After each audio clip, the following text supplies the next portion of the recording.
네, 얼마 전 제21대 국회의원 선거가 있었는데요. 5선에 성공한 불자 국회의원이 있습니다. 국회 정각회 명예회장 주호영 의원님, BTN 뉴스 스튜디오에 모셨습니다. 의원님 안녕하세요. 예, 반갑습니다. 네, 금방 말씀드린 대로 이번 국회의원 선거에서 최대 격전지였던 곳 중 하나인 대구 수성구 갑에서 큰 표차로 당선이 되셨습니다. 먼저 당선 소감부터 좀 여쭙겠습니다. 제가 수성을에서 갑으로 옮긴 지 40여일밖에 되지 않아서 선거 준비할 충분한 시간이 없었음에도 불구하고 저를 많이 지지해 주신 수성 구민들께 감사를 드리고요.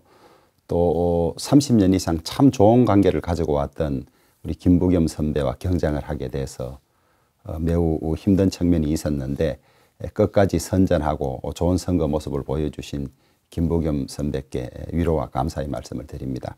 개인적으로는 정치적 포부를 더 펼 수 있는 기회를 가져서 참 기쁜 일입니다만은 저희 당이 참패를 하고 국회가 너무 민주당 위주여서 균형 잡힌 국정이 될 수 있을까 하는 걱정이 앞서는 것도 사실입니다. 균형 잡힌 국회에 대한 걱정이 있으신데 이번에는 지난번 20대에서는 무소속으로 당선됐고 이번에는 당선 지역을 옮기셔서 당선이 되셨는데 당과 지역과 관계없이 당선될 수 있었던 그 배경에 대해서는 어떻게 생각하시나요?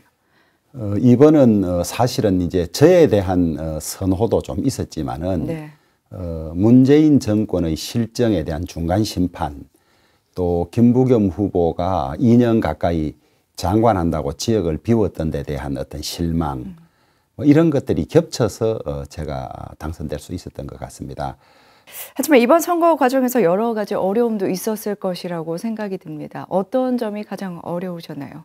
예, 제일 어려운 것은 준비 기간이 짧았다는 것.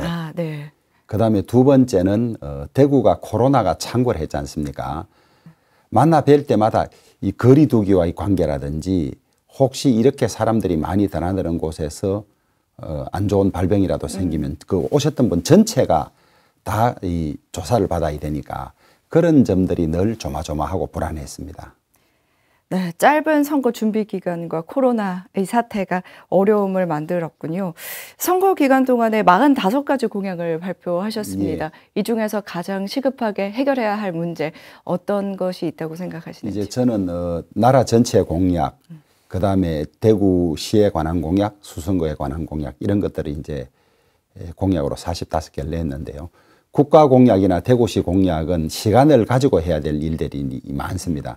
근데 수성구에 관한 공약 중에서 우리가 수도권 이외에 부동산 투기 과열 지역으로 지정된 곳이 세종시와 대구 수성구밖에 없습니다.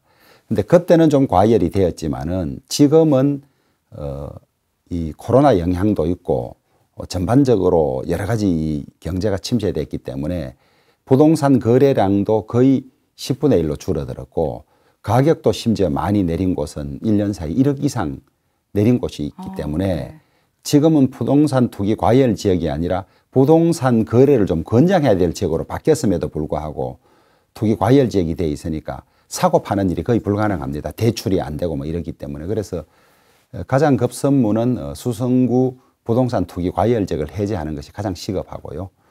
그다음에 두 번째로 이제 70년대 초기에 단독주택이 지어진 지역이 3군데가 있습니다. 있는데 이것이 이제 4층 이상 지을 수 없기 때문에 그 70년대는 자동차가 집에 없었기 때문에 주차 공간도 없고 그다음에 50년 다 된 집을 수리하려고 해도 마땅치 않고 이러니까 아주 좋지 않은 환경에서 계속 살아가시는 분들이 많습니다. 그래서 이제 종상향이라 그래서 1종 단독 주거 지역을 2, 3종 고층 지역으로 바꾸는 일 이런 것들이 시급한 일에 속한다고 하겠습니다. 주거 문제 해결이 시급하다. 그렇습니다. 예. 네. 국회의원 선거를 앞두고 조계종에서 불교 정책을 제안을 했습니다.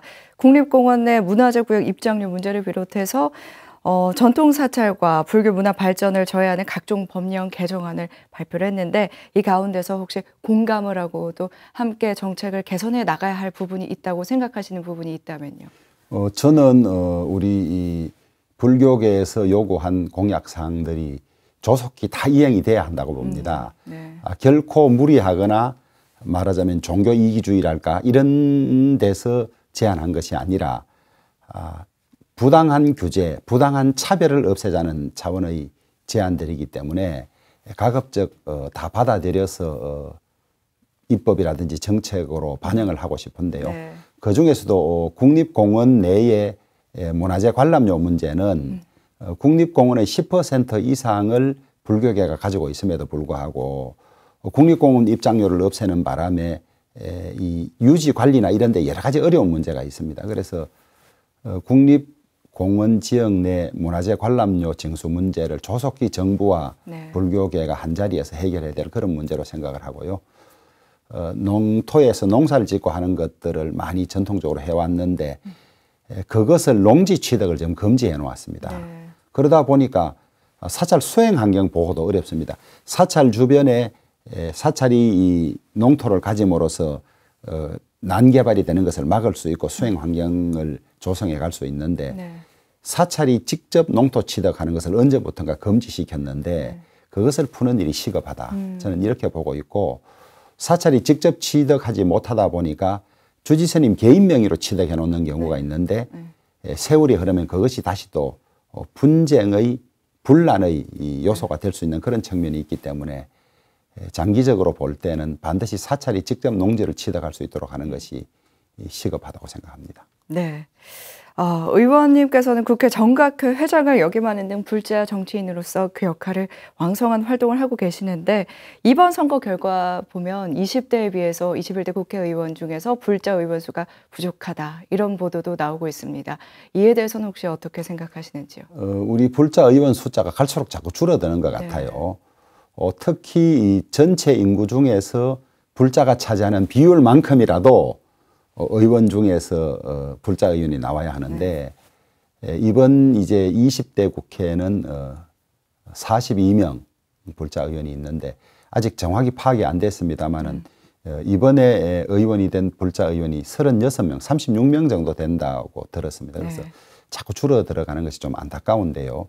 그러나 또 그 불자 다시 의원이 되신 분 중에 이름난 불자 좀 선수가 있는 불자 의원들이 조금 많이 된 것 같아서 그나마 조금 다행스럽게 생각하고요.